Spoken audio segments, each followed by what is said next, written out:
मकलोडगंज 18 घंटे की जद्दोजहद के बाद रेस्क्यू एहलकारों ने महविश नामी लड़की की लाश नहर फोरडवा से निकाल ली।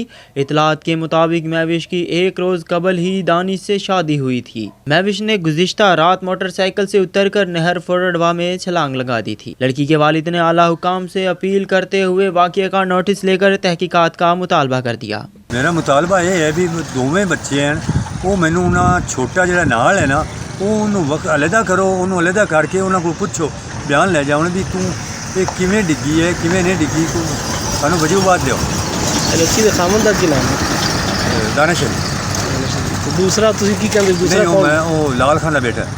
अच्छा, वो की लगदा मुंडे दा? वो ताए दा पुत्तर।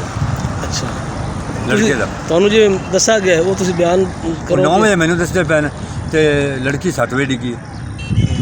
ते जेडे मकामी लोग सी वो की कहंदे ने? वो कहंदे ने भी लड़की डिग्गी इत्थों उन्हें जनाब जुत्ती होंदी पई है, कपड़े पैन, बुरका उन्हें ला के रखा है। की ख्याल है भी वो विचाले मोटरसाइकिल बैठे हो, विचाले मोटरसाइकिल बैठे हो तो किवें इन्हां दे विचों जबरदस्ती छाल मार के डिग पई है। किवें डिग्गी को वजह आ ये वो छोर तो अलहदा बयान लिया जाए, उनके को अलहदा लिया जाए, पता लगे भी ये आपे डिग्गी है या डिगी गई है।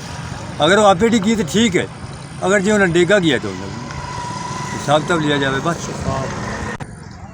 हाँ भी लोग दसते रहे भी लड़की डुबदी पई है, तुसी कोई बंदा बिच जाते हथ मारो ना, कोई तो हथ मारो जाते पकड़ो भजो भी मैं असी ये करते पे, कोई बंदा किसी नेड़े नहीं जाता।